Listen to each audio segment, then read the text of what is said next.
Well, hello. How is your day going? This is a special edition of Night Shift. I'm Eric Lopez, barely with a voice, but feeling good about it. Bryson Turner is with me. We just came back from the UCF Softball Complex, the site of the Orlando region on this historic Sunday where UCF knocks off Michigan 9-4, the final, to advance to the Super Regionals for the first time in program history. I said it again. UCF is advancing to the Super Regionals for the first time in program history, knocking off Michigan 9-4. I'm still numb to it. Bryson, you were there. You were in the heat. Uh, kind of give me your perspective as a student, because there was a lot of people affected with this. Fans, alumni. We're going to talk all about it, but give me your thoughts. And then I know you got a lot of questions for me, but go ahead.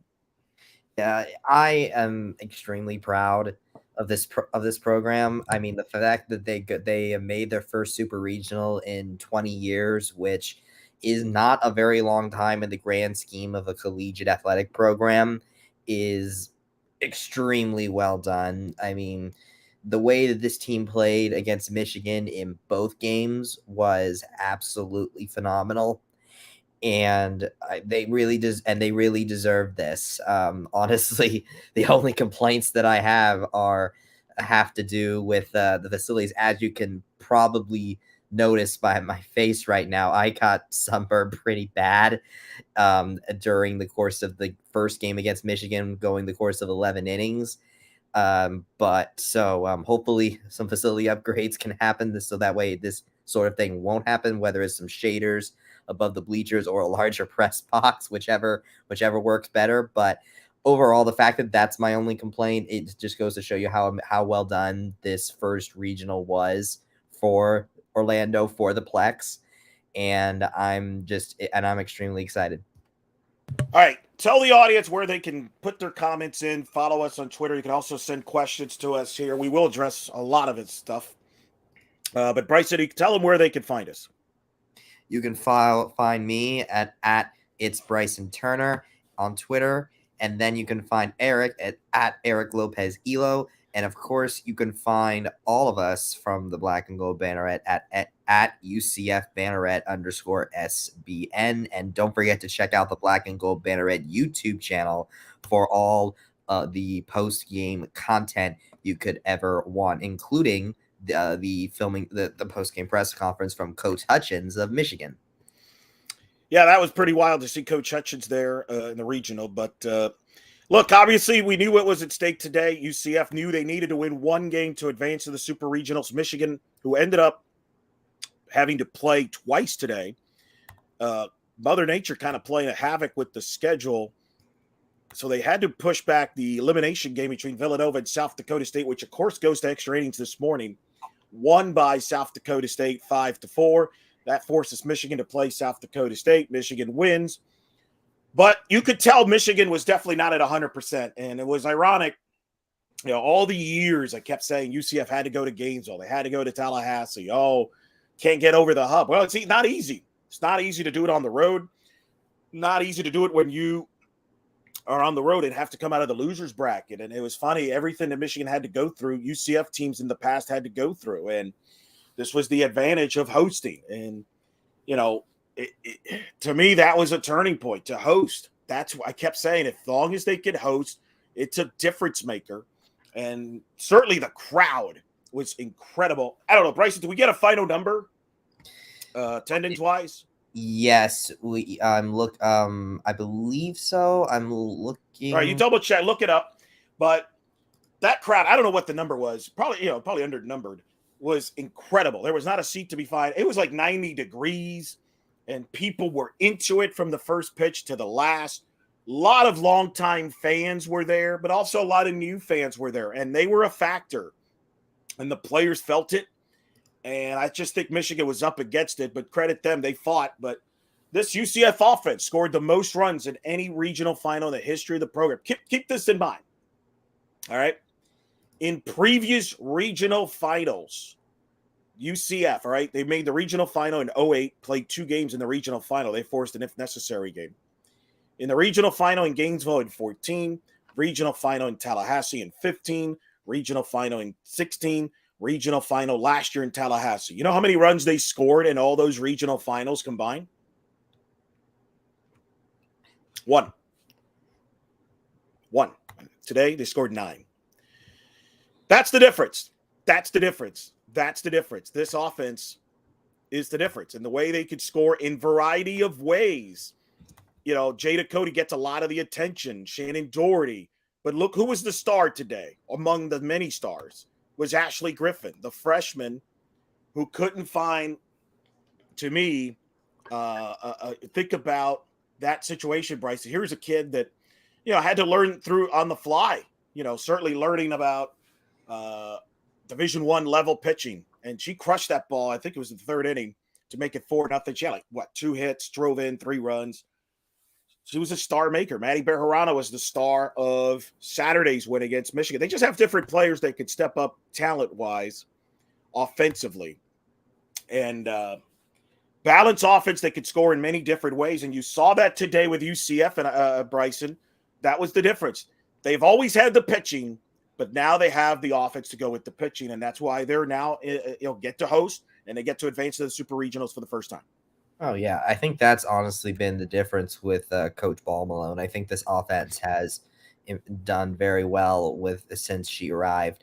And looking at this game, Ashley Griffin, absolutely amazing job out of her. You mentioned that homer in the 3rd inning. She also had that RBI single in the 6th, and then the RBI sac fly in the 7th. So aside from walks, she scored the majority of the runs that UCF got in this game, and just very well done on that front. And the fact that this offense has players that are able to succeed in different times, so that way if one has a down game, then another one will be able to step up and get the runs necessary. You mentioned Maddie Bejarano was the star in the previous Michigan game, and then with the Villanova game, you had Jada Cody. So yes, absolutely well done there. But I will say that getting that, forcing those mistakes out of Michigan early on, those 3 bases loaded walks to jump out to a 3-0 lead to start the game, that was huge.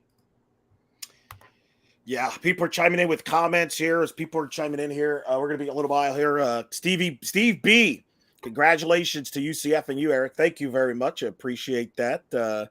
Wade saying, boom, the Sooners. That's pretty funny. Mike Doty, Kama Woodall has to be the Orlando Regional MVP. What do you think? That's interesting. Yes. I mean, obviously, the 11-inning performance starter on Saturday, incredible. Fitting that she closes the game out today. I think Woodall is definitely there. I think it's her and Maddie Bejarano, though. I mean, you think of the 2 biggest hits, Bryson, Saturday, Knights are down to their last out, trailing 2-1.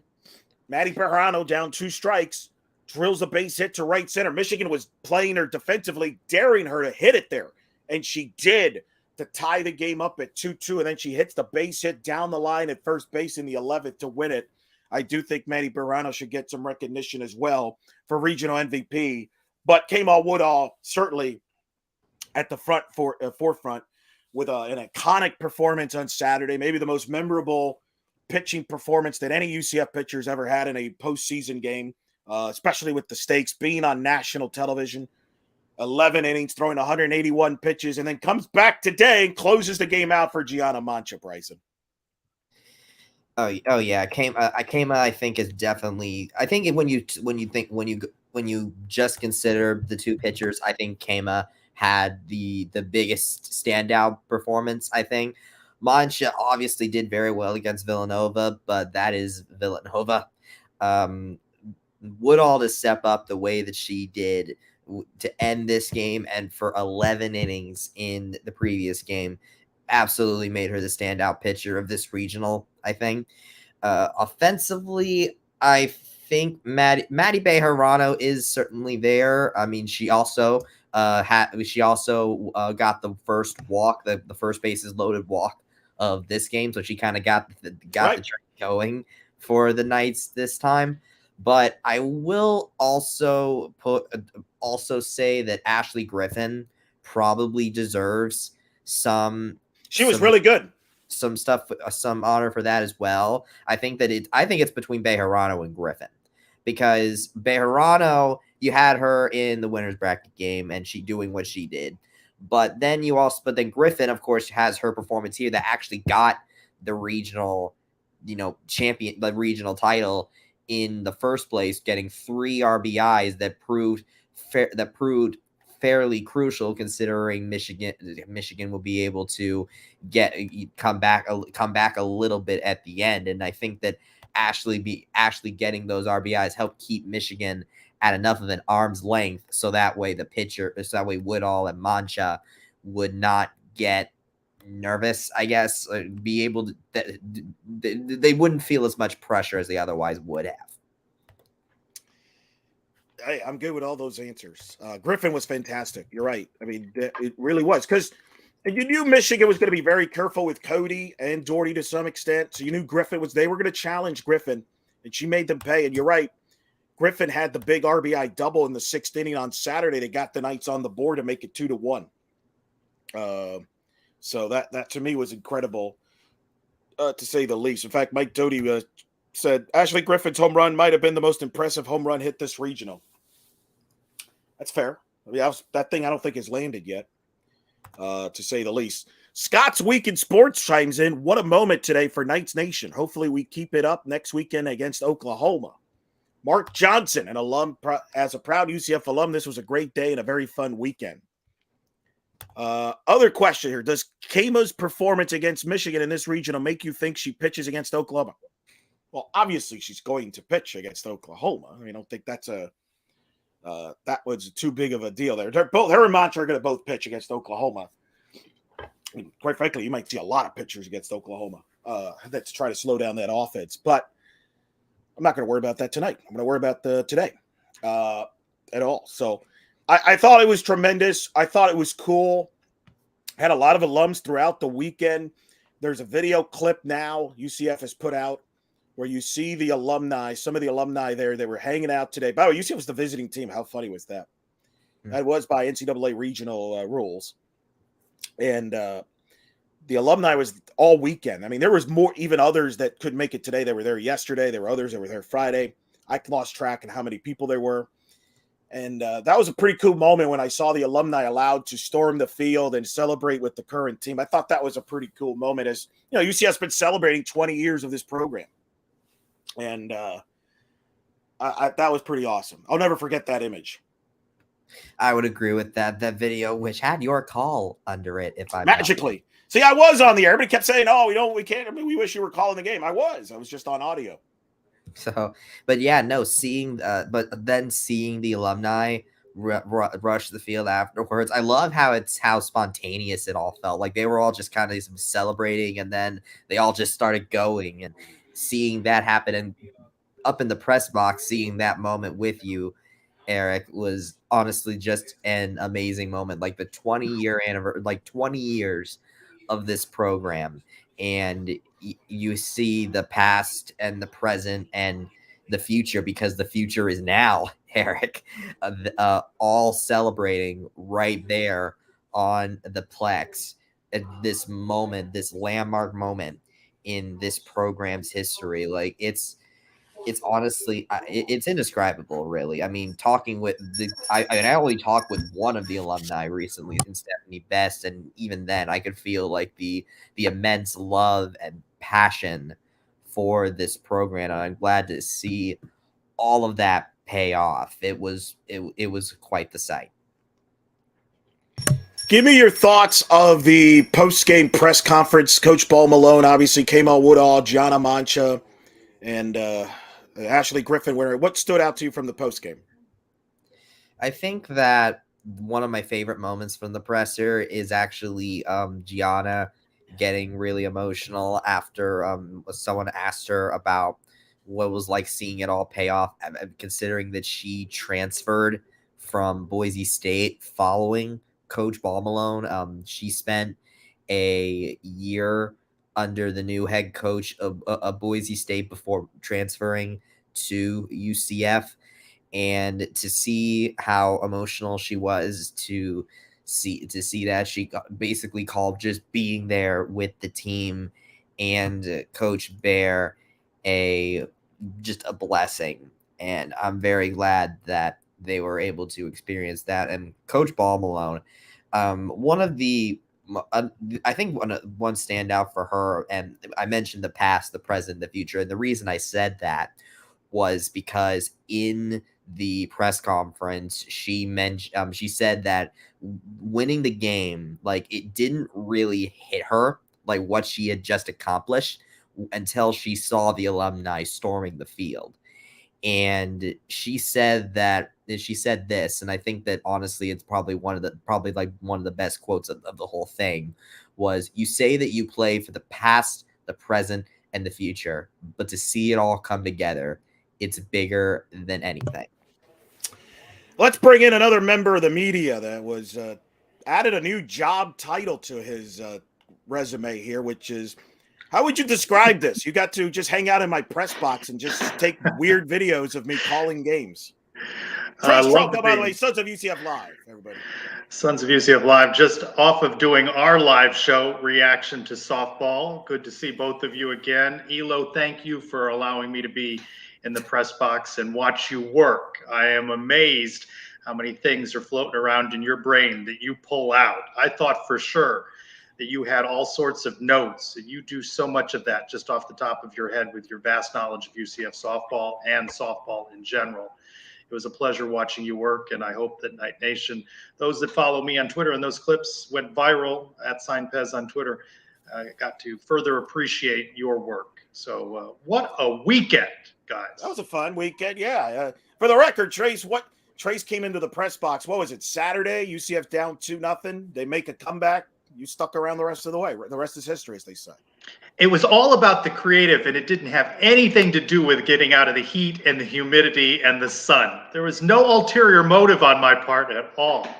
I should have was gone by your example, Trace, or else otherwise I wouldn't have been absolutely spent afterwards, and I wouldn't ended up having a low feverish thing afterwards. That's how badly I got sunburnt on Saturday. So I really should have heeded your example. I'm glad I did it on Sunday though. Yeah, on today, because it was amazing to be there right behind you. I mean, obviously, we've covered the baseball team together for across this entire season. So to be at the Plex with you for this was really fun. Just covering pretty fun, a lot of fun. You know who also this is a big deal. Look who is chiming in on comments. Brian Murphy. Are you kidding me? Great final call. Elo, just heard it. Totally spot on. Murph, chiming in. That's pretty good. Elo. You remember him, Murph? Trace, you remember him. Of course. Elo, how have you been able to soak it in? The players and Coach Ball Malone, I mean, they go right from the celebration and then they're brought out to speak to the media. They don't have time to process everything. Have you had time to process? I don't know if I'll ever process this. I think this is one, if you've been with the program for a long time, it's going to last forever. Obviously, for them, they're going to celebrate tonight. I think come tomorrow, they'll start thinking about Oklahoma and the traveling to Norman and what they got to do there as a significant underdog. But I could tell you this, because I walked to the field after the game, and I think there was that moment. I think everybody took it in. Because with the alums there, I think they all took it in the field. That's why they stuck around on the field. They took a team photo. I think they really kind of sunk it in, and I think the rest of the night, I think they're going to just kind of says, wow, we did it. But this team is kind of wacky because from the beginning of the year, they felt they can get to the World Series. So on the one hand, I think they're soaking it in. But on the other hand, they know they're 2 wins away from where they want to be, which is Oklahoma City. And ironically, if they pull off the upset against Oklahoma, they could just bus straight to Oklahoma City from Norman. The guy who goes by Big Game Boomer, the one that has all of the lists. A previous guest on the Sons of UCF Live, I was exchanging messages with him, basically, jawing a little bit, saying, bring it on. And he said to me most recently, better bring your offense. Oklahoma run rules Texas A&M on Sunday, 20-0 UCF has got its work cut out for it in Oklahoma.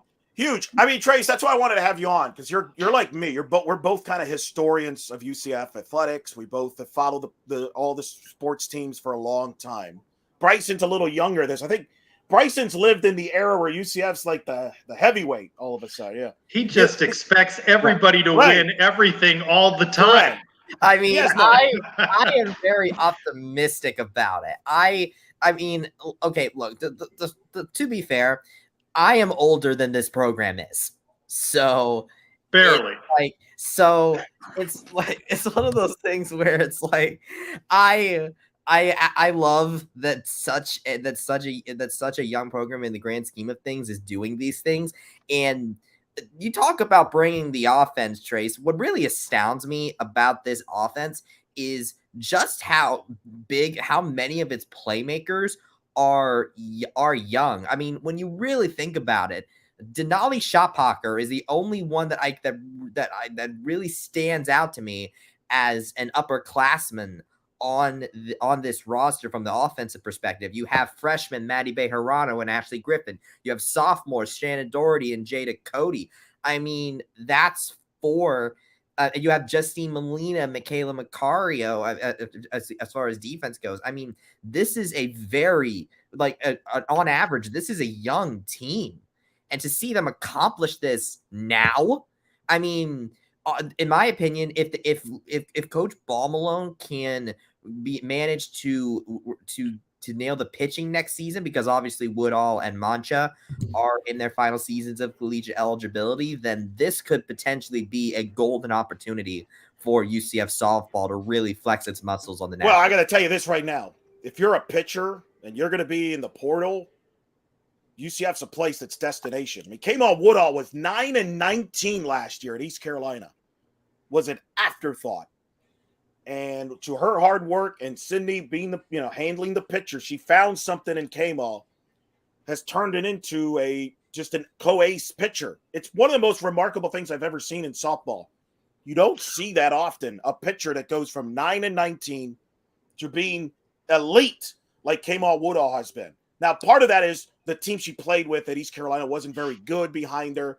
I think Kamal's dad pretty much kind of held his tongue enough when he was on with you, Trace, right? On Sons of UCF, of kind of not the great defense behind her, but it's one of the most incredible things I've seen. If you would have asked me back in January that Kamal Woodall would have the year that she did and contribute and help replace Aaliyah White to form a 1-2 punch with Mancha, I would have said you're crazy. That's what you'd already been talking about her being the equivalent of Mike Hughes and what he meant to UCF football in 2017. The performance that she gave, 181 pitches in the win, that has got to be a performance for the ages in the history of UCF softball. And anyone who watched it on TV, listened to your call, was in the stands, they're not going to forget seeing that. And it wasn't even the most pitches that she'd thrown, as she made light of during the post-game press conference with Coach, as that it occurred against UCF when she was a part of ECU. And Coach said, we may yet see her on Sunday. So there was no surprise when she was warming up in the bullpen when Gianna Mancha got into a couple of spots. And then she comes in. A performance for the ages. We will never forget Kamal Woodall. But as Gianna said in the postgame following the Sunday win, they're still writing their story. And there's still more to come on what has been a tremendous season. As Bryson was talking, Eric, I thought about this. Do you think this team is ahead of schedule a bit based on its youth? I don't know if they are or they're not. They felt they would be in this spot. I didn't think they would be. I think the question, for next year is going to be the pitching. Obviously, you lose Woodall, you lose Mancha. Felton is a young freshman. I think they're going to add a veteran pitcher if I had to guess. But they have a good core. But, it's college athletics 2022. You can't look too far ahead. It's a year-to-year sport now. So, what is the portal like in softball? We hear so much of it in football as well. Sure. Basketball, I think we hear less of the conversation about softball, but you're more dialed into it. How much movement occurs between schools? Well, softball got a head start on this, on the other sports. So they're kind of been the old hat on this. I mean, there's movement, and certainly there's tampering going on, similar issues but it's not as out of control as it is in football and basketball. And the reason for that is, you know this, Trace, football and basketball, there's a lot of people involved financially that, like to throw their money around. And that's a big issue in football and basketball. Softball is unique because players are smart. They know how to make their money. The big money for them is doing lessons, promoting lessons, some advertising.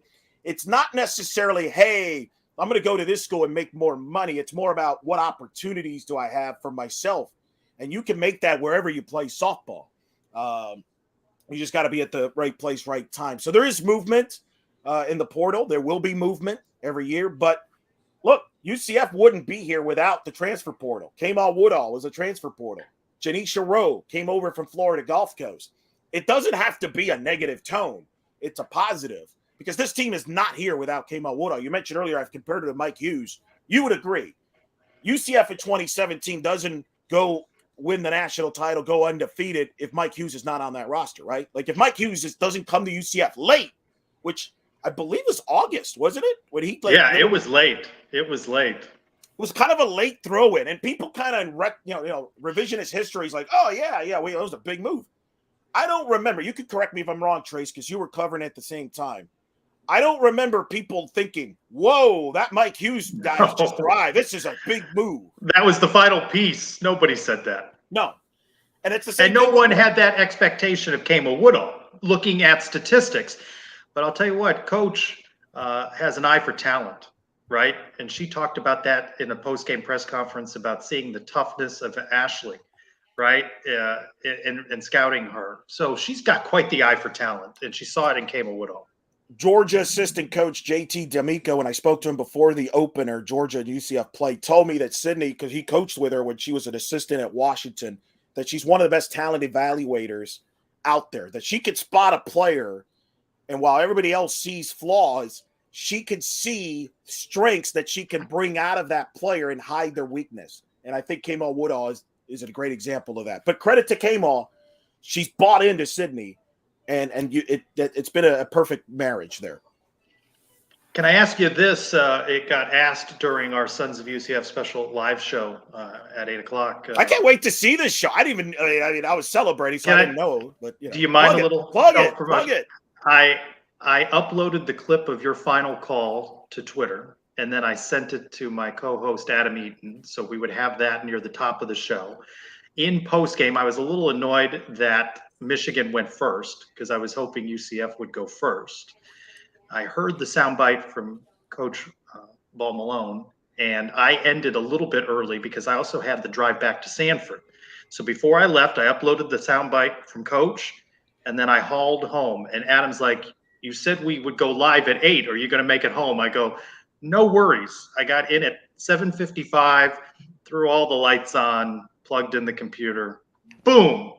8 o'clock live with reaction from Coach. And then, of course, our baseball preview with ESPN Plus's Stephen Bronca. So you can find that on demand at the Suns YouTube channel and all of those. So is this like an instinct decision? Did you have this planned out, or was this like a spur of the moment? The plan was to have Steven join us at 8 for a pre-taped preview of UCF baseball in the American Championship.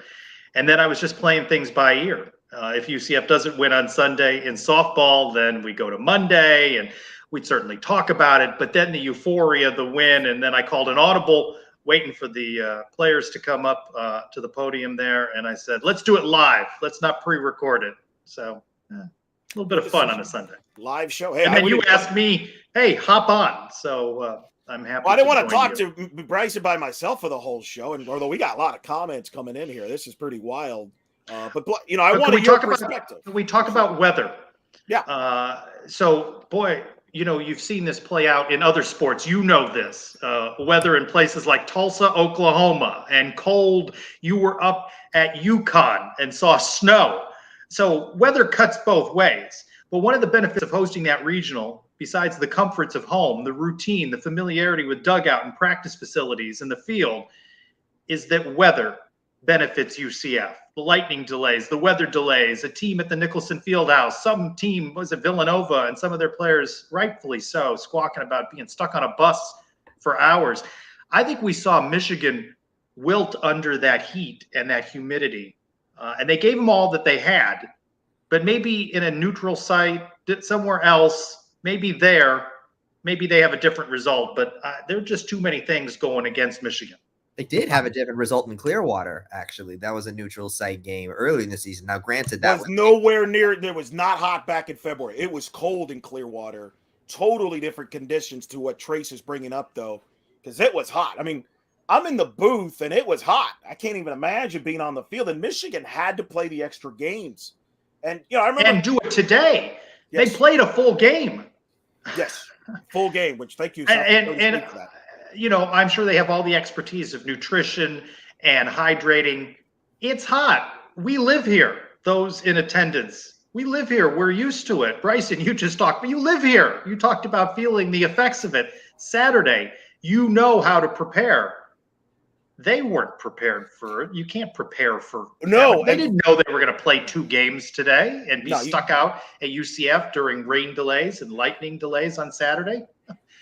There's no big advantage for UCF. Big advantage. And remember, when I came on your show last week, I had just spoken to Coach Hutchins, who had a media availability on Zoom. Literally, I hopped in with her, then I hopped in with you guys, and she said they had just arrived in Orlando, and one of the things they were working on, she was at a facility, and she told them to turn off the AC because she needed to get them used to this humidity.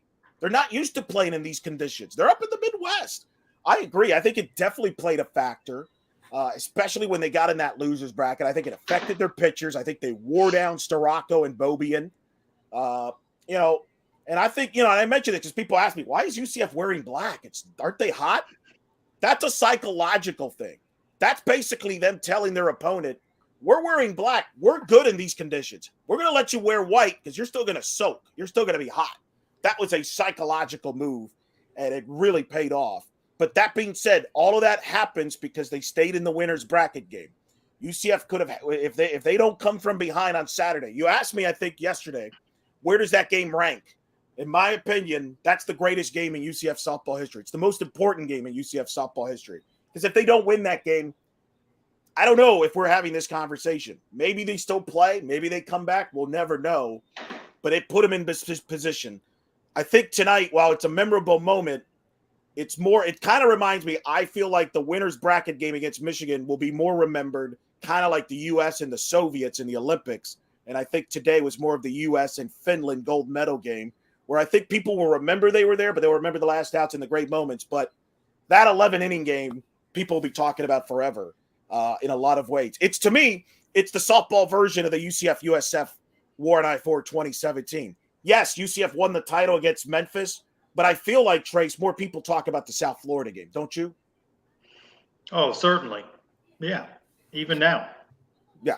Yeah, I would agree with that as well. I was going to actually ask you, Eric, because ask you that very question, Eric, because both games were were all timers as far as UCF softball goes in a season full of them. When you really think about it, the Georgia game, the Virginia Tech game, the Ole Miss game, now these. I mean, there were some all-time great games, numerous amounts of them in the span of this season, and then there's also, of course, the athlete of the year. We talk about how big of a year this has been for women's athletics. I remember when the Swords Awards came out, and we were talking about how when Cindy Ball Malone got the Coach of the Year award, and we were like, they're not even finished yet.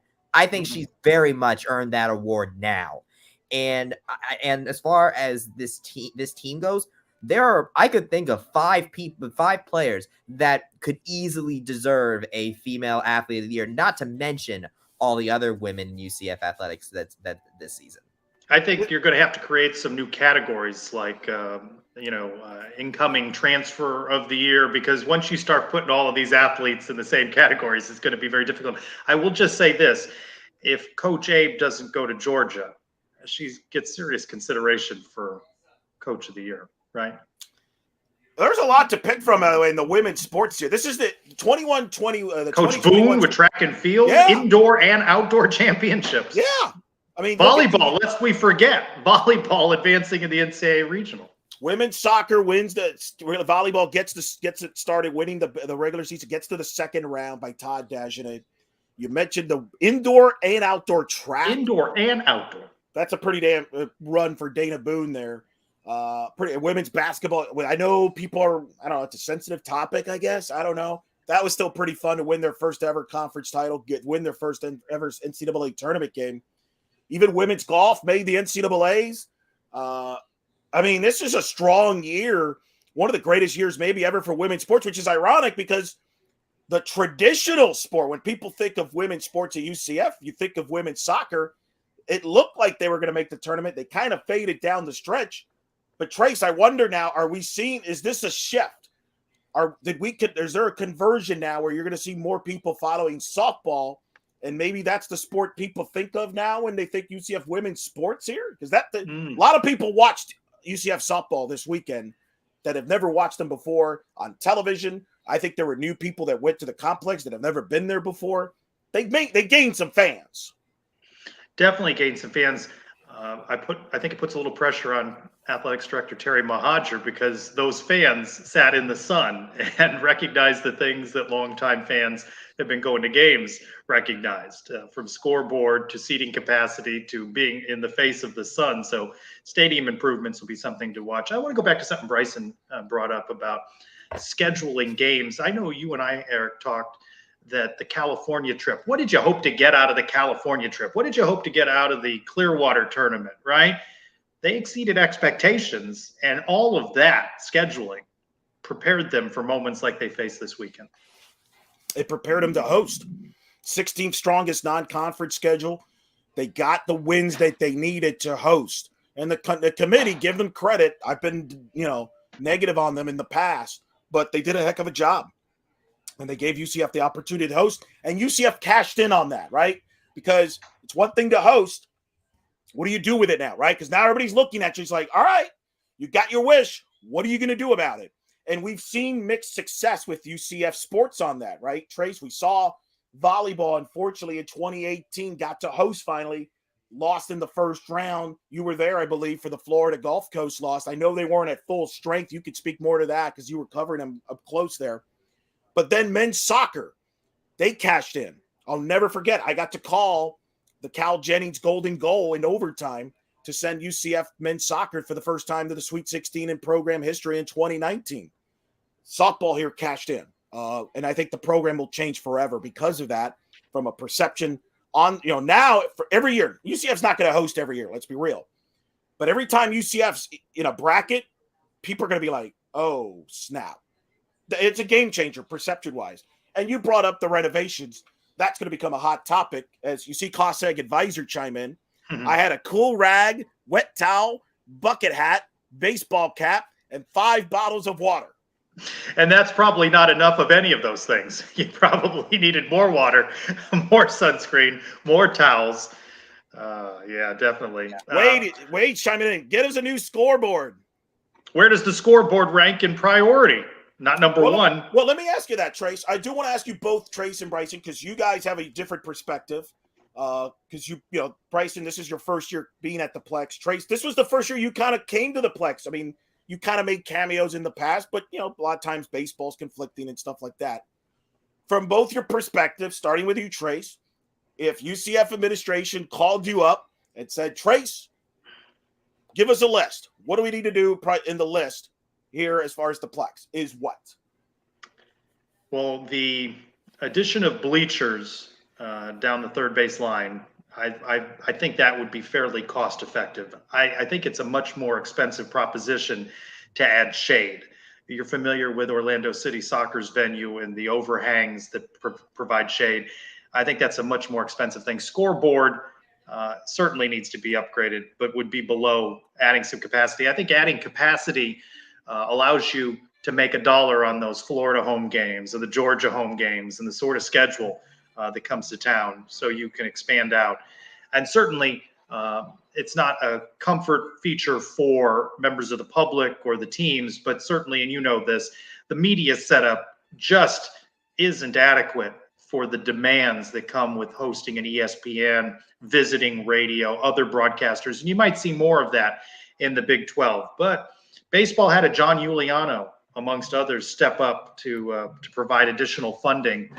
Who is softball's John Giuliano? Does this pave the way for some additional donors to step up and step forward? That remains to be seen. It's certainly as much a spotlight that you could have on the program. So hopefully there are those fans with those deep pockets that want to see softball go to another level. You're right. Press box definitely needs to be expanded. I've heard the scoreboard, they might have it by next year. Baseball got theirs this year. Some people are asking me here, Trace, you've been to baseball a lot.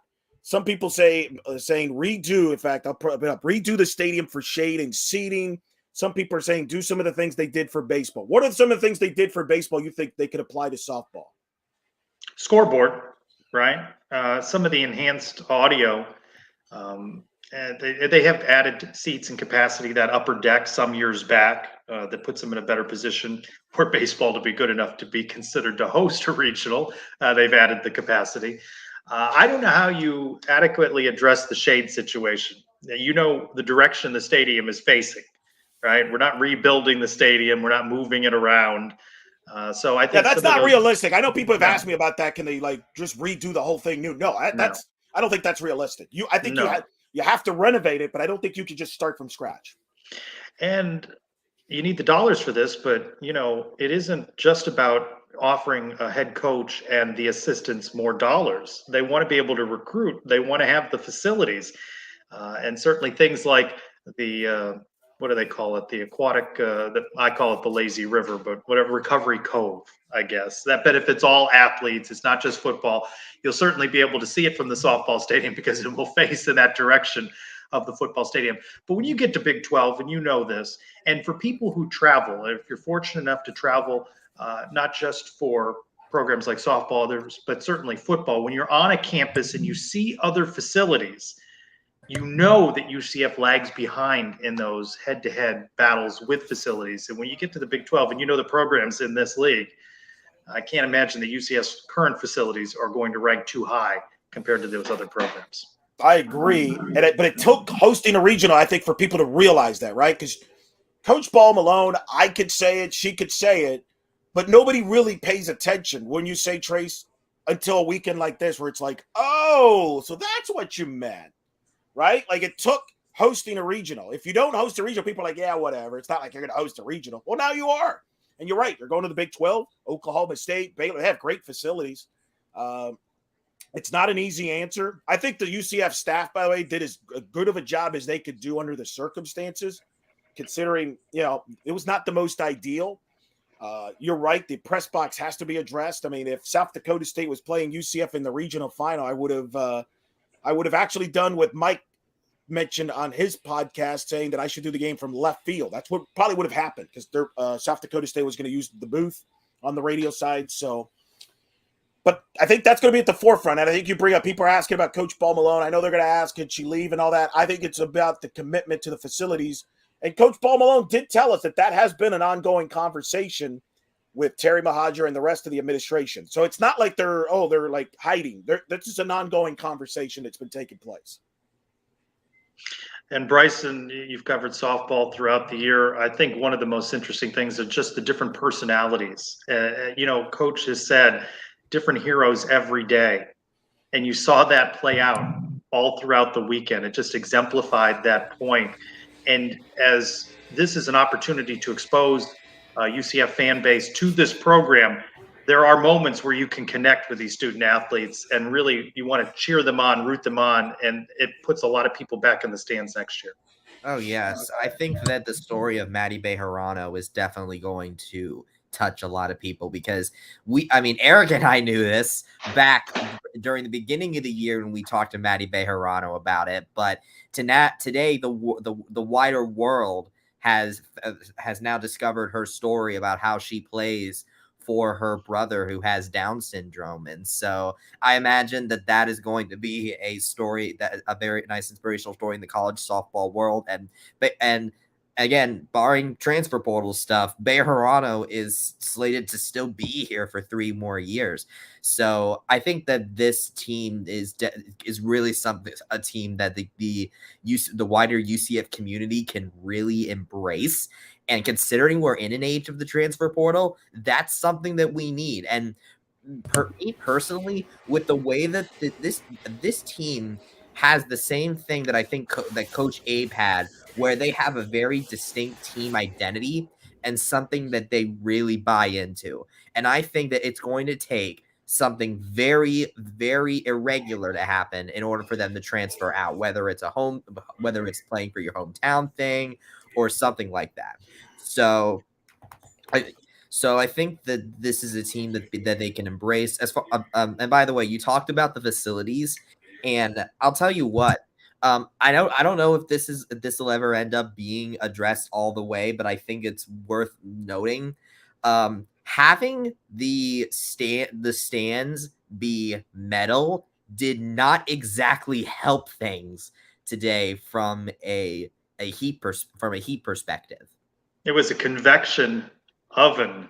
I was surprised. Back to Maddie. I knew of the story, obviously, paying attention to softball throughout the year. I will say I'm surprised that the clip I uploaded after I'd asked her about thinking about her brother, how many views that clip got, and people really connected to her and that story throughout the year.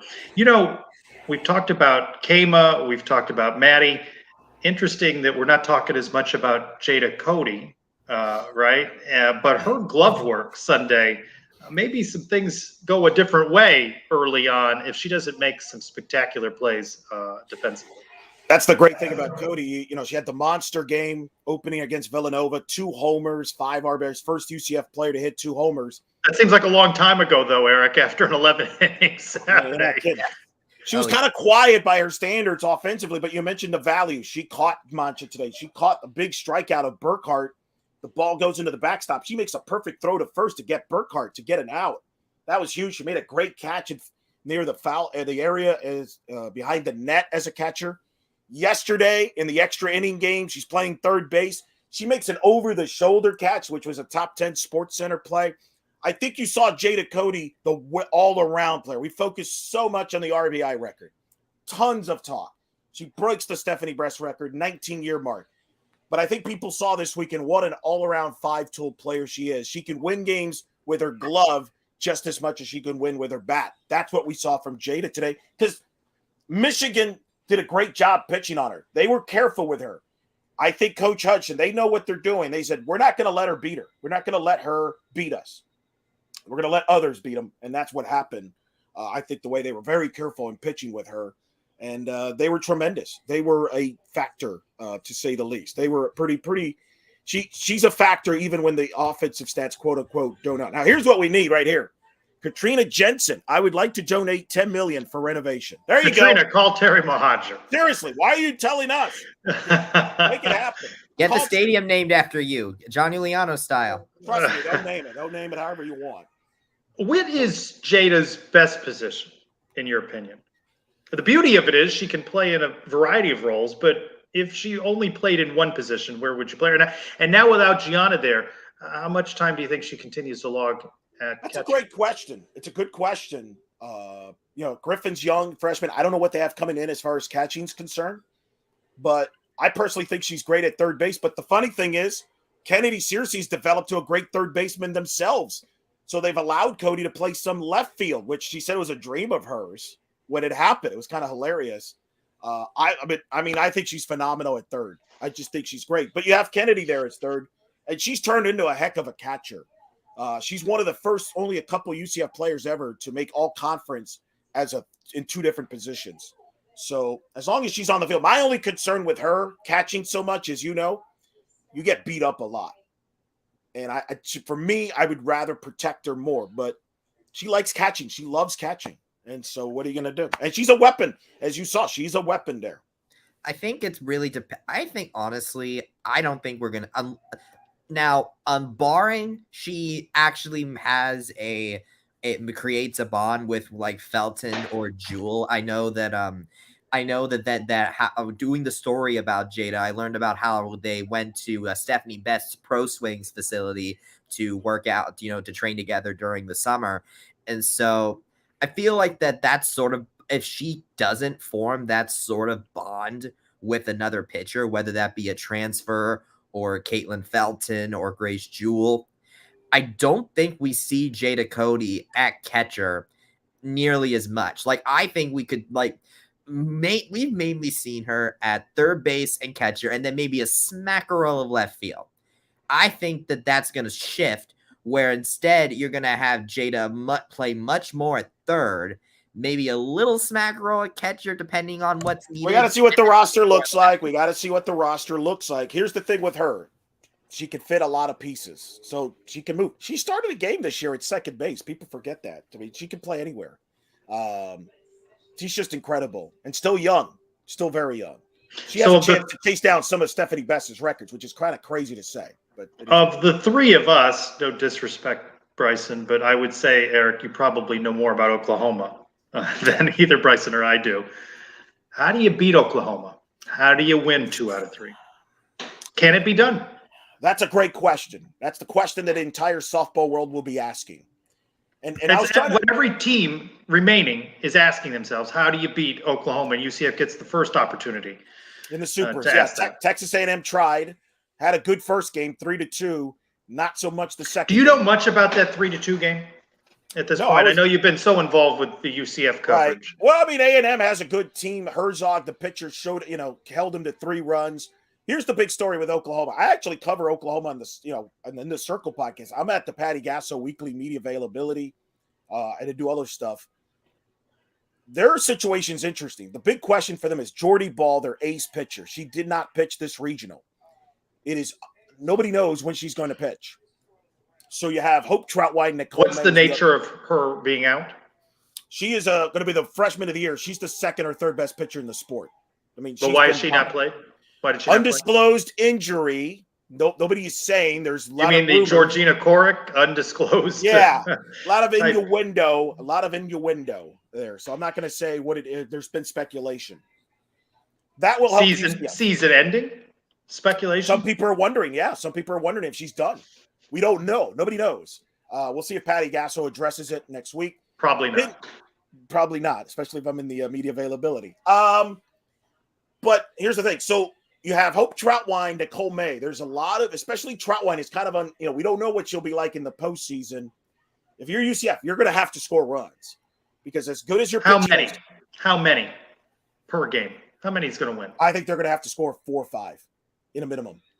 And you hope you can hold Oklahoma to 3-4. I think you look at the blueprint. There have been teams that have shut down Oklahoma, Texas, Oklahoma State have done it. A&M did a good job. But you got to be on top of your game. You got to hit your spots. I mean, they just 1-9, they're explosive. And the way I could describe what they're like, they're kind of like, if you're a boxing analogy here, Mike Tyson in his prime, right? You come out, you throw some jabs, you got to withstand that rush. They will hit you. And when they hit you, they just hit you with a 5, 7, 8 run spot. You don't know what hit you because they can hit for power top to bottom. If the wind's blowing out in Oklahoma, think about this. UCF played Wichita State. They have a dynamic offense. Oklahoma blows Wichita State away. So Mancha and Woodall are going to have to be. Now, Woodall, I think, is a good matchup because she keeps the ball down.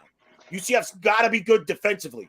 You cannot give them extra outs. There were some lapses during this weekend defensively. We talked about Jada with some spectacular plays, but there were some moments where they had some defensive lapses that could have really bit them.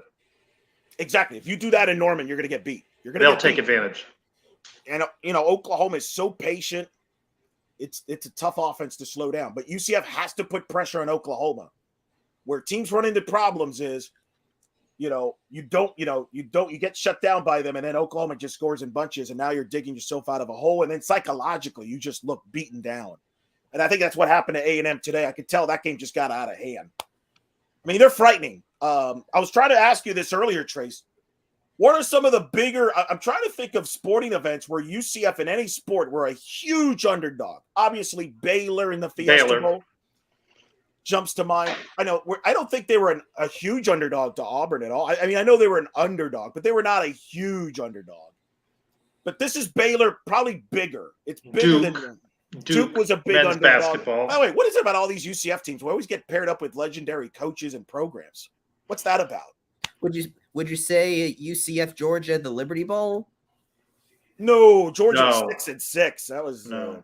But in softball terms, I would say UCF was a decided underdog against Florida State. yeah. I mean, Florida Yeah. State's really good. Really out, too, by the way. Yeah. Yeah, I agree. Early out. Yeah. But So- they were really, they were really good. When you look at the 2 games Oklahoma lost, the opposing pitchers didn't really get that many strikeouts in either of them. Well, no, they were able to get quick outs, and again, defensively made plays. You got to make plays. Oklahoma does a great job of fighting pitches off. They're not going to give you easy outs. You're going to earn every out. And I think, to me, I would not be surprised if UCF kind of splits the game in half with the 2 pitchers. I just don't. It's going to be a challenge. It's a daunting challenge. Somebody asked on the board, on the group chat, where would this rank if UCF knocked off Oklahoma? It would be up there in the history of college softball. I think the biggest upset in super regional history was 2010 when Hawaii was a 16 upset Alabama at Alabama. That was a huge upset. This could be right up there. But the cool thing about it is this UCF team has the personality to pull it off because they wanted this challenge. It was funny, Trace. I had so many people around the sport.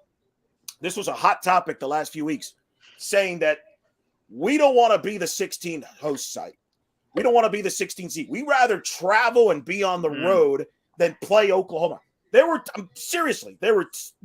3 major schools. I don't think you want to play Oklahoma, but you'd rather have what you had this weekend. But UCF embraced it. They didn't care. Did you hear UCF anybody say, oh, man, how can we not be? Now, I thought they should have been a 15 seed.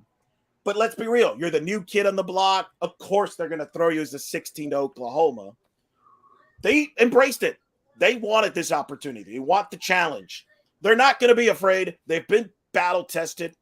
I don't believe they're going to have a deer in their headlights. They might get beat, but it's not because it's too big of a moment. If they get beat, because they're going to get beat by maybe one of the greatest teams in the history of college softball. I mean, that's what we're talking about here. If Oklahoma pulls this off, they'll be regarded as the greatest team ever in the history of the sport. That's what UCF's up against. You just brought up a good point, Bryson. You watched the team all weekend. It never seemed like they were intimidated by the stage they were on. No, they definitely weren't. They were talking about regionals. Like Shannon mentioned this. They were talking about regionals for the entire season because as soon as they found out that the American Athletic Conference tournament was taken away from them hosting it, Shannon texted Coach Bob Malone and said they can't take regionals away from us. And that is exactly what they did. And they've been talking about it all year. They talked about it all year. It is the goal they had. They accomplished that goal. And then they went and won their first regional, which shows how important hosting a regional can be. I think for all intents and purposes, from an outside perspective, I think that they thoroughly exceeded expectations this season. From an inward perspective, they have met their goals and then some by going and winning. Because I think but they do have aspirations for the Women's College World Series, and they believe that this is a team that can do it. Now, can they do it if they go up against one of the greatest teams in all of softball? Well, we'll see about that. I mean, people talk about how Russia was one of the best hockey teams of all time, and you know what happened in a certain Miracle on Ice game. It can happen. On any given day, anything can happen. And I think also when you look at Gianna Mancha and Kema Woodall, I think that those are 2 pitchers that have the ability to stand up to Oklahoma. I think they can do it. They have the style, they can execute it, but they're going to have to score. You can't expect them to shut them down. You cannot expect that. And on any given day, but in this, they have to do it on 2 days. And I think when Coach and her staff break down the film, they're going to see some mental lapses that led to some errors, and they're also going to see some left on base that you're not going to get away with. You cannot leave those people on base against Oklahoma. Eric, I thought you asked a great question leading up to Friday's opener. When you talked about efficient offense, you asked Coach about efficient offense. You have to take advantage. And I think, didn't you have a nervousness as you were watching these games, especially Saturday? They were missing their opportunities to bring in runs. Yep. And Oklahoma's not going to let them get away with it in the way in which maybe Michigan did. I agree. And, it's funny. Yes, I was nervous because I've seen it over the years for the UCF teams in the past where when they have chances, they didn't convert. And I gave this stat. I don't think you were on. UCF scored 9 runs today in the regional. That's the most runs they scored in a regional final. They scored more runs today than they did in the previous 6 regional final combined, where they had 1 run. That's the story. And I think to me, UCF has got to score runs and win a 4-2, 5-2 game. You're not going to, What was the left on base total for today? I don't think it's on that quick 12, stats. 12. They had 12. But the good thing they scored 9 and left 12. That's good, though, because they constantly put pressure on Michigan's pitchers, which are 2 of the best in the country, Bobian and Storako, and they wore them down. The problem is that's not going to be easy to do against this Oklahoma lineup. However, I will say this. All the pressure is on Oklahoma. All of it. If UCF can go in there and steal game 1, for example, there is a ton of pressure at Oklahoma at that point. And there's going to be a lot of fans that are going to root against Oklahoma. There are going to be a lot of people adopting UCF this week for the upset. Because there are some. The way you just phrased that, by the way, if they could steal game 1, that's sort of what UCF did Saturday against Michigan. They took game 1, and it put that pressure on Michigan that Michigan then had to keep winning games. Yes. In order to survive. Now, for the people have been asking, the Super Regional is a 2 out of 3. It's going to start either Thursday or Friday. We'll see what the TV slots are. I'm going to be very curious what time slots they get. They're not going to be on Plus. They're going to be on Big Network, right? Should be. They're going to put Oklahoma front and center. There's a chance. It'll be interesting. Right now there's a Super Regional game. Washington and Texas are playing. I got to record in the circle after this game ends.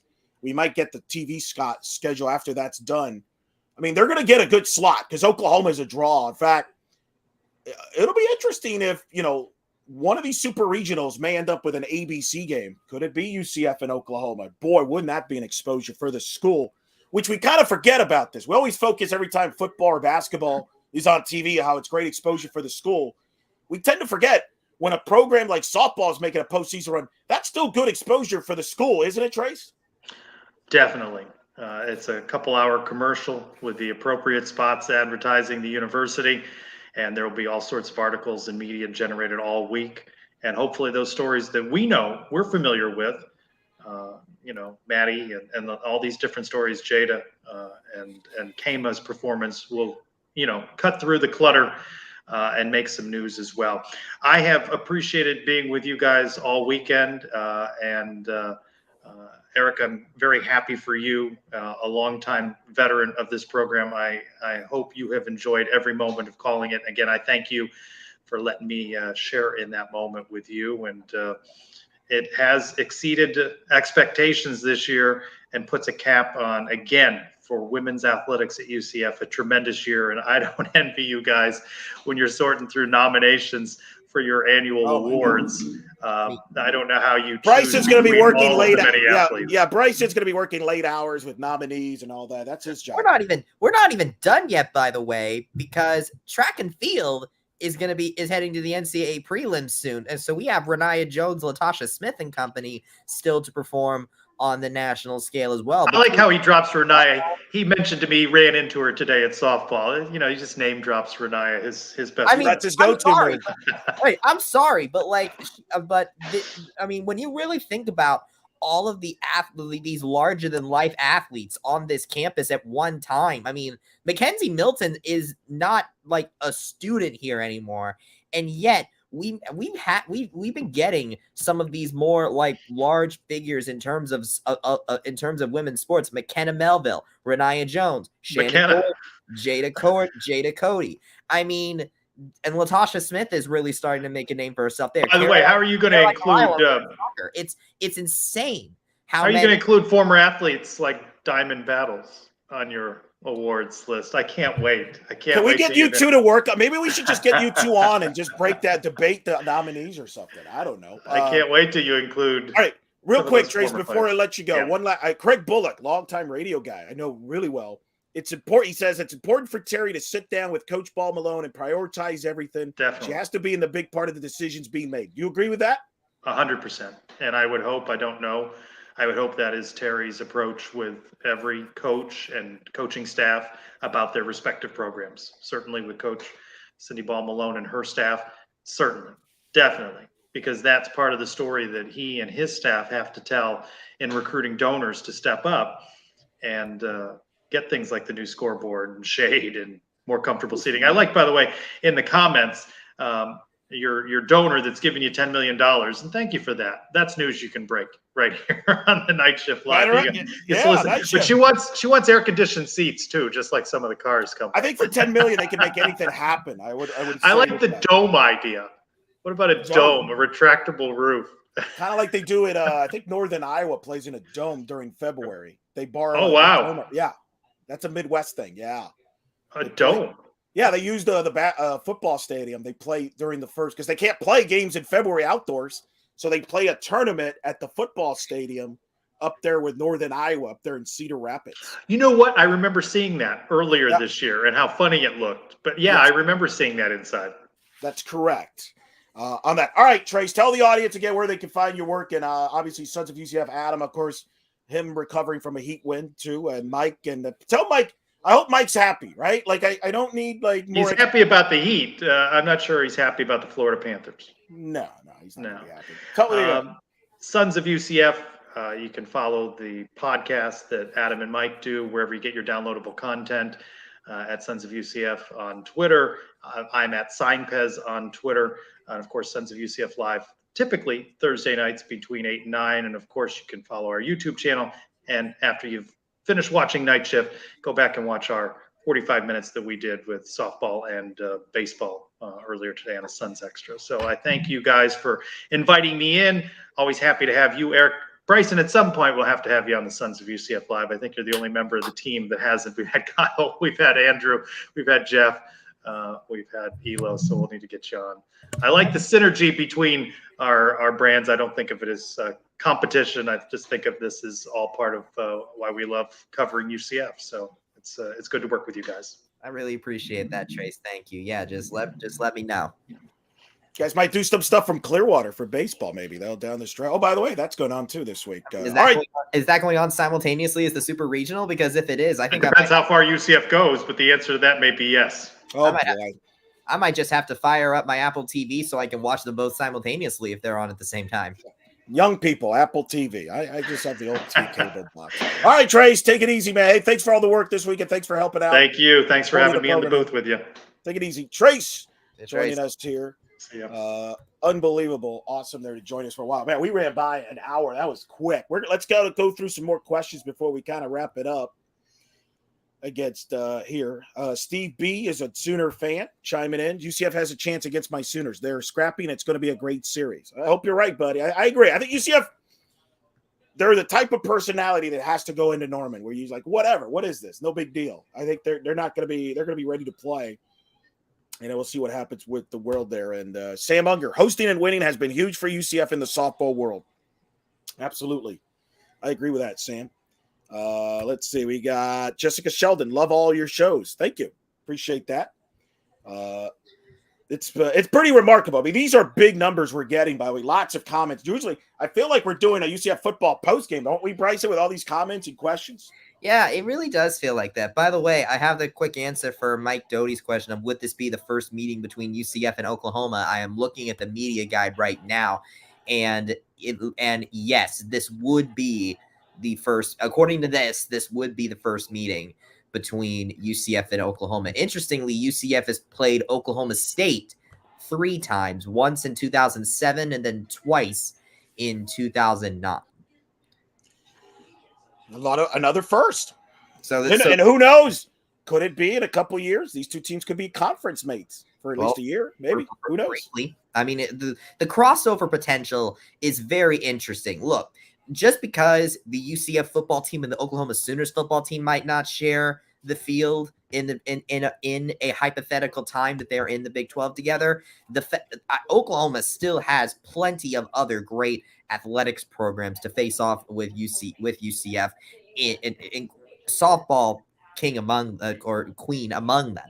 So I think that in the case of Oklahoma and Texas, if there is a crossover, there'll still be plenty of opportunities for UCF and Oklahoma and Texas to share the field or competitive environment that is not in the football field. So not to worry on that. Scott's Week in Sports. I was there all weekend. It was the moment I'll never forget. I think a lot of people would share that. I surely won't. I mean, it's I'm still kind of numb about it. I'm telling you what, this or the Gasparilla Bowl. I think it's really going to depend on how much you know about UCF softball. It's between this and the Gasparilla Bowl for like maybe the biggest UCF moment of the year on the field, because obviously the Big 12 announcement, if you want to include off the field moments, I think the Big 12 announcement. No, that's fair. We got plenty of time there. Man, what a year this has been. Like, really thinking about it, what a year for this program. I mean, dang. Historic. I know you're writing a recap of the game. I'm actually going to write a kind of a historical perspective on this and where this means for UCF. Because I feel like you and I were going to do a combination, but I'm like, that's going to be too lengthy. So I think I'm going to let you do the recap, and I'll kind of go more of a historical context. Brian Murphy. Look at Brian. Let's watch him, man.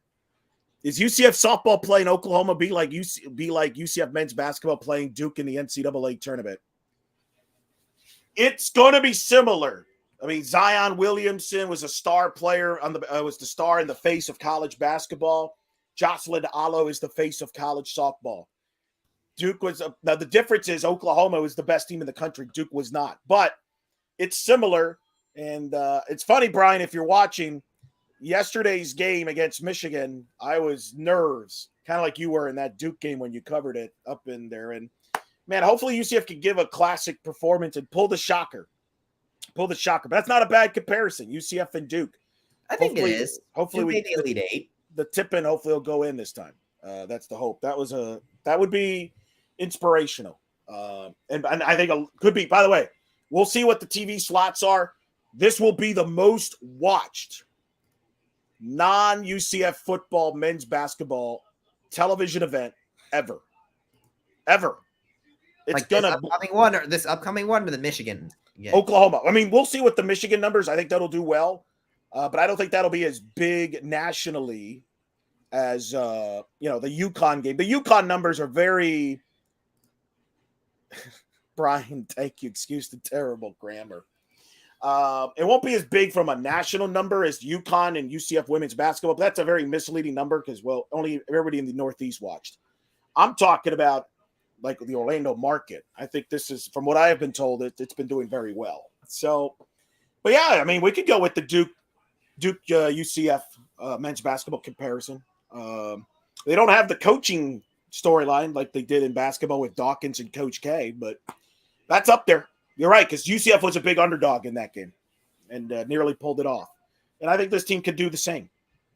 I think they could do the same from there. So we'll see. I mean, it's going to be wild. It's I'm just glad we have this deal. I mean, it's exciting. We're in a super regional. It's first time ever for the program. It's amazing. I mean, now I'm really glad that Stephanie Best told me the story. Like you mentioned it on your broadcast, Eric, where Stephanie Best and Coach Gillespie were standing on top of the venue. Yep. And they were looking out over where the original softball stadium would be built. And she basically said, if you envision yourself playing shortstop right here. And lo and behold, Stephanie Best would go on to set marks in that stadium that have stood the test of time.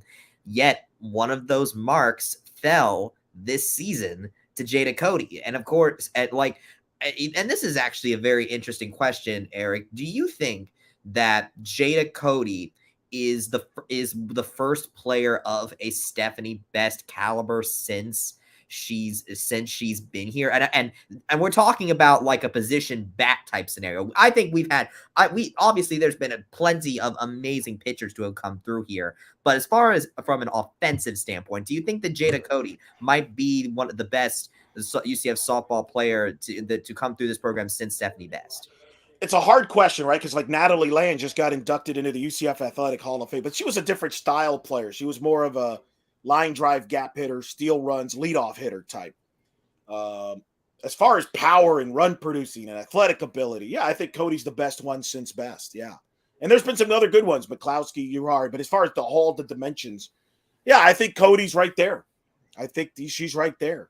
I think driving 74 runs, it's incredible.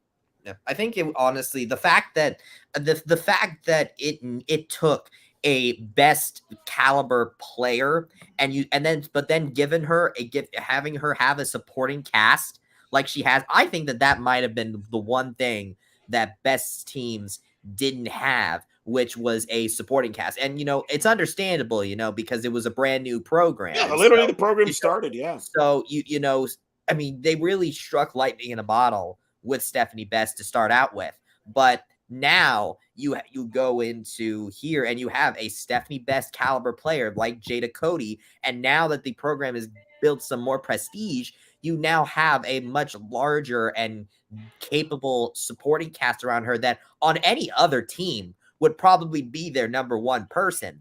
But with people like Doherty, Griffin, Shopaker, that sort of stuff, or like Maddie Bejarano for like a sixth man comparison. The point is that the supporting cast that Cody has behind her offensively is huge, and that's what it took to get them to this position. And so I mean, it seems just quite fitting, like the 20-year anniversary, one of the program's best offensive players since Stephanie Best, and now this team is finally going to a super regional for the first time. It's poetic, really. Jessica Sheldon chimes in. UCF has had a good history of pulling it off as an underdog. That's true. Like I said, I think this team will thrive on that. They will thrive on the fact that everybody will pick Oklahoma. They will thrive on the fact that everybody will say they have no chance. I think this team's personality is the perfect fit to pull it off. I really do, from that standpoint. Mike asks, is this the best softball team UCF has ever had, or were there other seasons that could have done this if they had hosted? If 2015 would have hosted with Mackenzie Otis and Shelby Turner, it was a different style of team, dominant pitching, the number one staff in the country, pretty good offense. I think they would have won a regional. Unfortunately, they got shafted. In a lot of ways, though, they paved the way for this team. To me, the two best teams ever is this team and 2015. But I think you got to give this team the nod. They accomplished it. They broke the door. They won the regular season title. They won the conference tournament. They hosted. They won a regional. They're going to the supers. They're not done yet. They're going to end up in the top 16. You have to give them the slide nod. But I think 2015 certainly would say, hey, if we would have hosted, we would have probably done it. And yes, I mean, look, that was my whole argument for the last 15 years. People got tired of me of saying it, like, man, we always get screwed going to Gainesville and going to Tallahassee. It's real. And, that to me was the big story there. Now, I think another comment here, I think Ashley Griffin could grow into being better than Jada. She has the power to be maybe among theirs power-wise. I'm not ready to go there, but she's got a bright future, though. She's got a bright future. The fact that her and Jada are on the same team, and as long as things like stay the way they are, they'll be on the same team for two more seasons. They've got a good nucleus. You got a good nucleus. They'll have by the way, they got a strong class coming in. I believe it's a top 25 class coming in next year.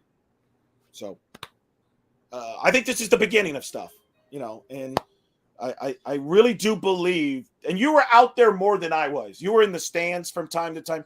Didn't you say, that atmosphere, it was amazing. They were into it from the first pitch, right? 90 degrees. They gained fans, don't you think? Not only throughout the year, but especially this weekend. Well, I think that this team has always had fans, and I think this goes towards the argument to improve their facilities, because I think that they've always had these fans, but they just never came out to the Plex as often unless they had a big opponent like a Georgia, an Ole Miss, or Virginia Tech, because of how the facilities are right now, because they're not exactly the best for the type of program that UCF, or the type of product the UCF that softball is putting out on the field. I think that what they've shown now is that as long as the product is good, then people and the opponents as well are high profile, then people will come. but I also think that if you improve the facilities and improve the overall fan experience, then I think that you could potentially get a lot more attendance to softball games that maybe aren't as as big as a Georgia Ole Miss or Virginia Tech. So I don't think I don't know. I'd imagine there'll be some that recently came upon UCF softball that are officially a fan now because of this regional. But I think there's a lot more that are just fans that haven't gone to a game yet.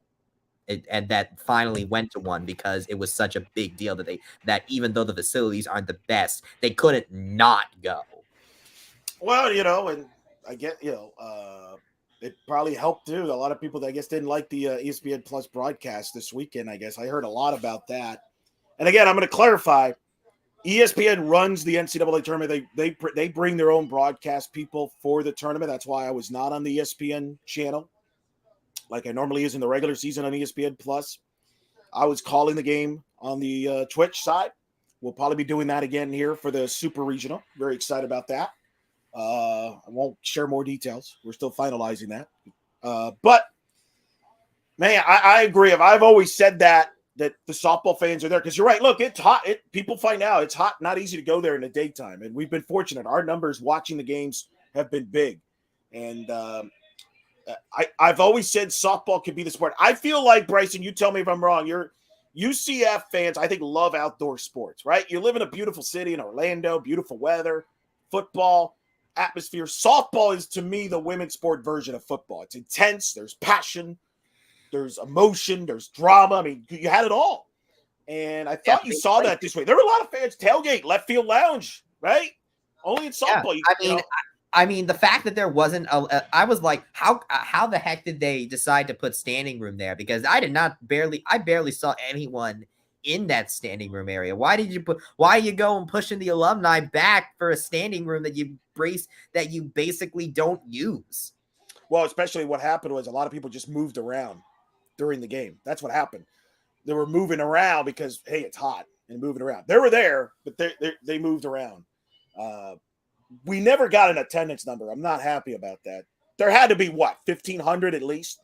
I mean, my guess is that because of especially today is because of the temporary seating that was added, there might not be a very there might not be a conclusive number, but I would argue that the fact that it was the sellout, and then there was also plenty of people sitting in the temporary seating.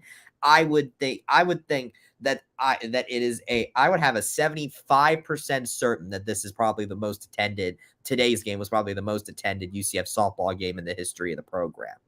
But I'm only 75% sure because obviously we don't have the numbers for that. Murph is fired up. If UCF wins the Super and makes the Women's College World Series, where would Elo rank that in the history of UCF athletics accomplishment? I'm a little biased on that one, don't you think? But that would have to be up there. That's up there, right? With the Peach Bowl, going undefeated, right? That's up there.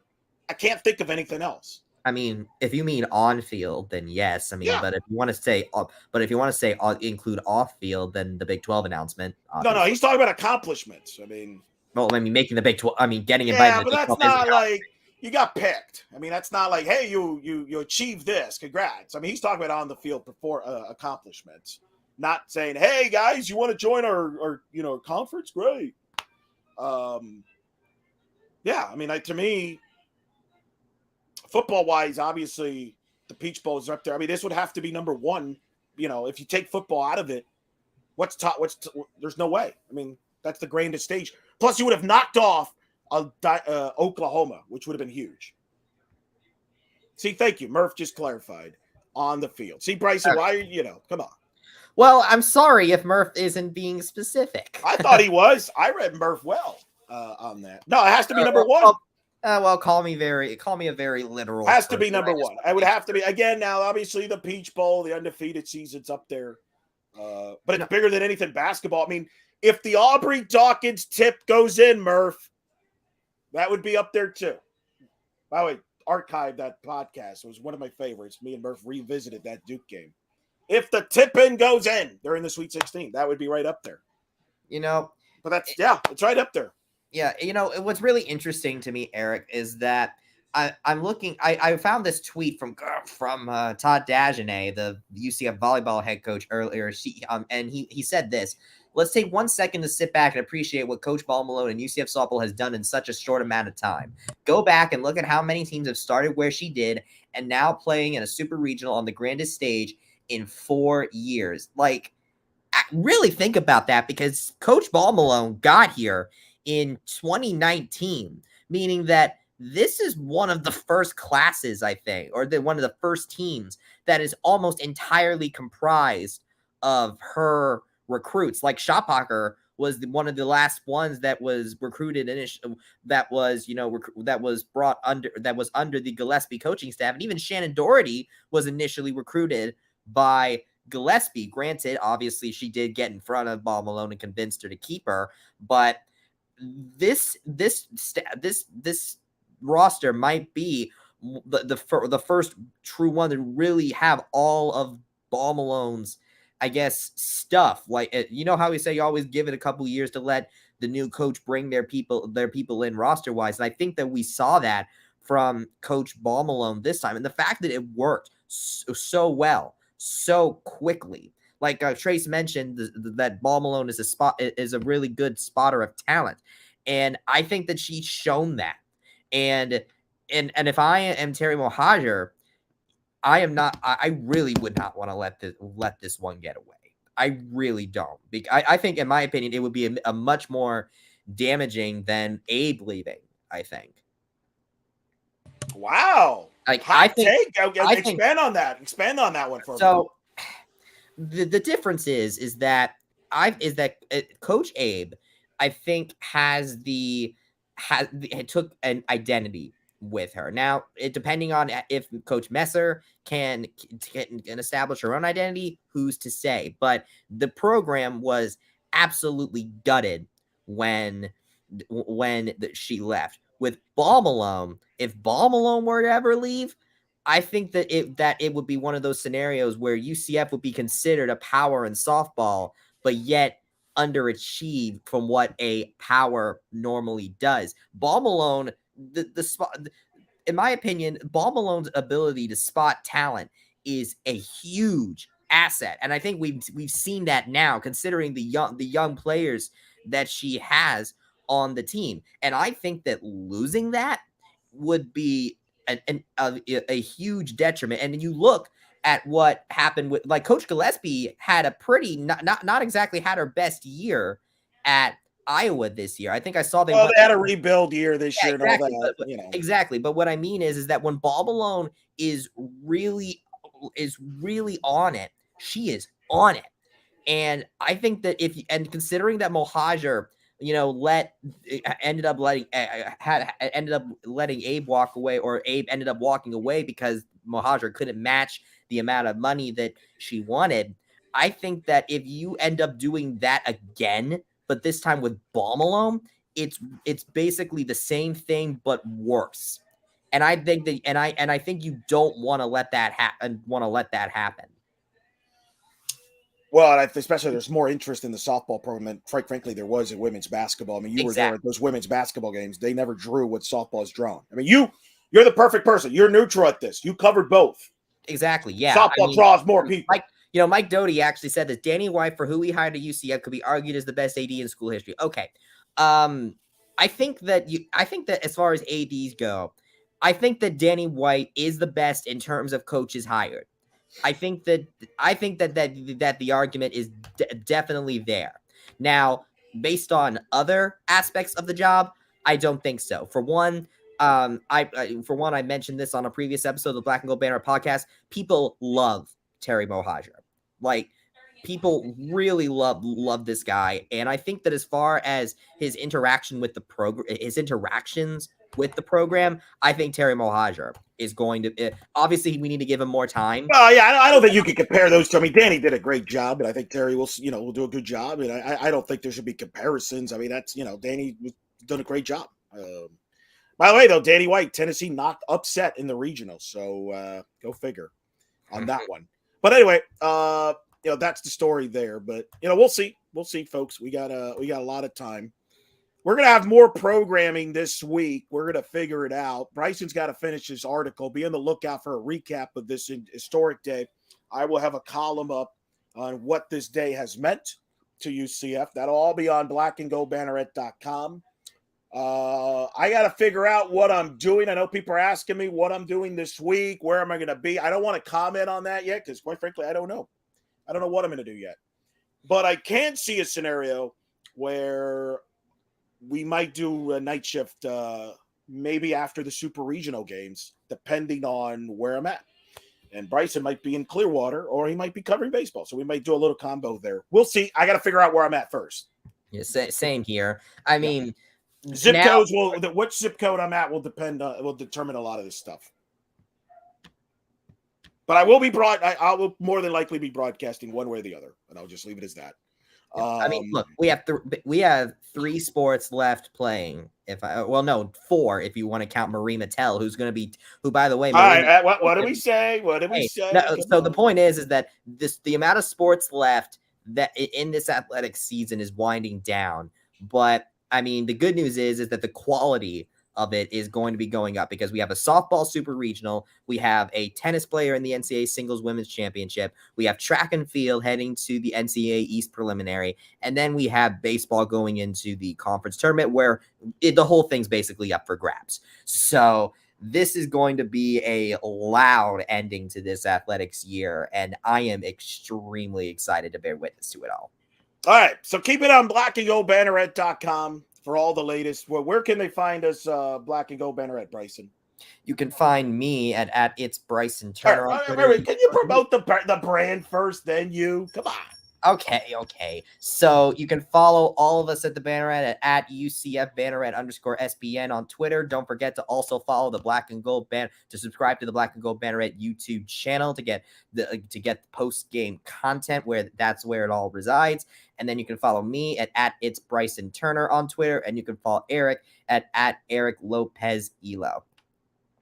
All right, keep it on blackandgoldbanneret.com for all the coverage on UCF softball. Bryce is going to have a recap up between now and Monday morning. I'll have an article up there as well. We'll have coverage all week. And I'm going to be doing In the Circle podcast for all you softball fans. I'm going to go expand on this more on the national scene, so I got to get ready for that. Thanks to Trace for jumping in. Make sure you follow him on Sons of UCF. Thank you, Bryson, for all your hard work. Thank you very much. Now it's time for me to get a good meal in, finish this article, and I'm probably going to need to write some kind of short baseball recap because with all of this, regional stuff going on, the final baseball regular season series happened, and so this is like I said, it's a loud ending to this athletics year. So it's fun. It's busy but fun. It's a lot of fun. Thank you, all of you, too, for tuning in and asking comments and questions. We'll try to do this again at some point this week. We'll let you know when that happens. So for Bryson, I'm Eric. We hope you've enjoyed this special edition of Night Shift. UCF, winners of the Orlando Regional, advancing to the Super Regionals. First time program history is Brian Murphy being Brian Murphy. Thank you, Brian, for being Brian. Thanks, Murph. Good night. Thank you, Murph. Thank you. I mean, look, when you ask me, all sports matter in some capacity. In some capacity, it's just that softball has the spotlight right now, rightfully so. Darn right. So with that, we bid you farewell. This has been the Black and Gold Banneret Night Shift.